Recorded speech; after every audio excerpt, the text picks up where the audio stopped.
we're here at Athelstaneford Kirk, which has a very interesting history to it. Now, I think this building here dates from the 18th century, but there's been a kirk here since 1176. It was formed by Ada, who was the mother of King William the Lion.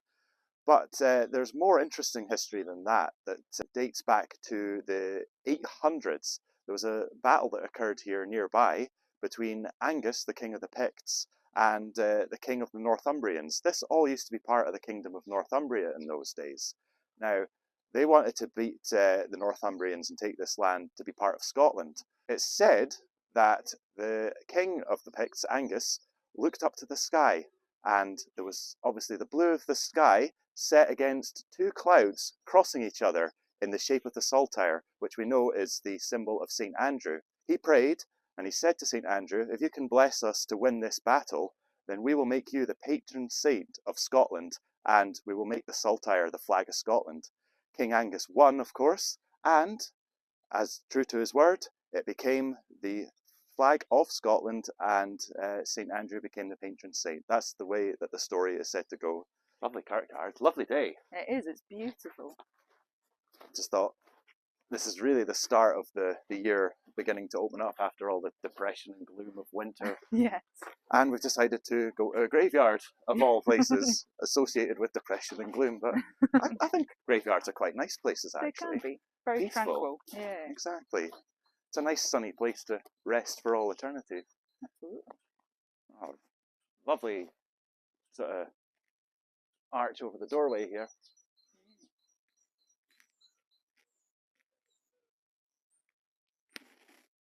I love these patterns, the zigzags and then the diamonds. Very pretty. Yeah. And then we've got these little... Yep. So these are, I think they're representing different dates in Scottish history. There was one about the Scottish Parliament back up there.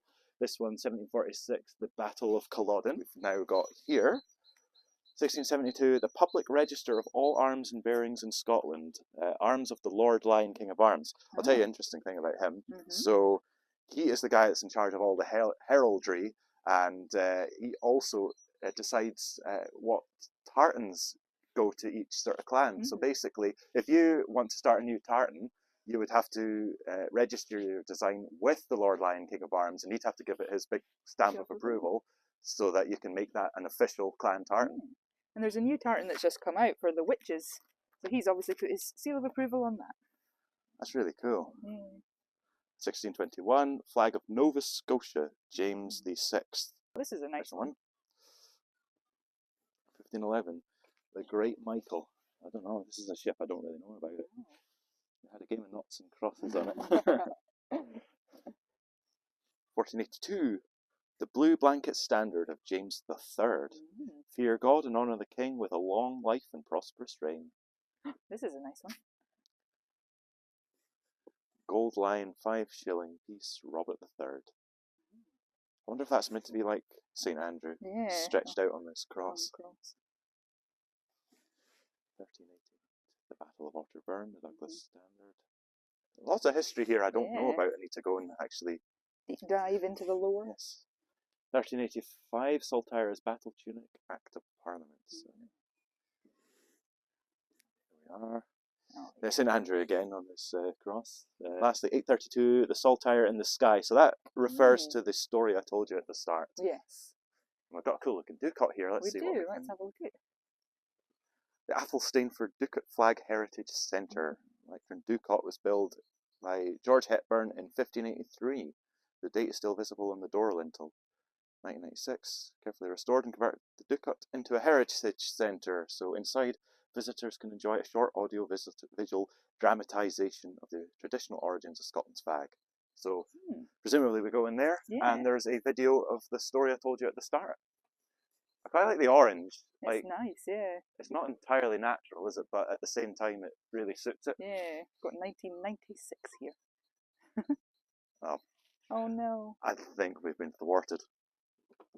Yeah.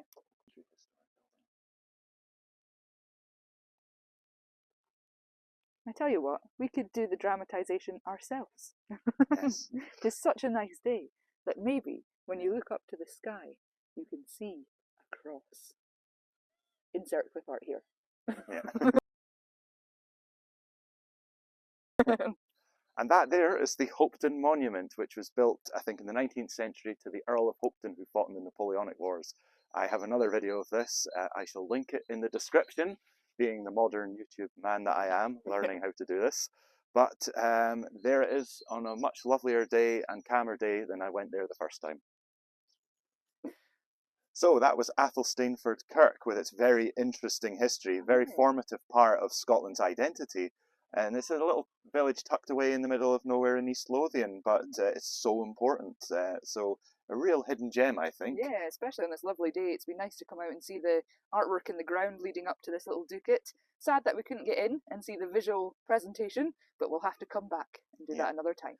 So difficult to give it an exact rating because we didn't get to see the cool inside of the ducat, but I think based on the history, based on the location, I'm going to give it a reserve gold. Okay. I think it's a nice place. It's probably more in the silver category based on what you can physically see. Yeah. But because this is the origin of the Saltire, I have to give it that kind of gold. But a reserve gold until we come back and get into that visitor centre and actually finish it and see the final little bit here. I concur as well. Until next time, until we can get into the ducat, a reserve gold. Yeah.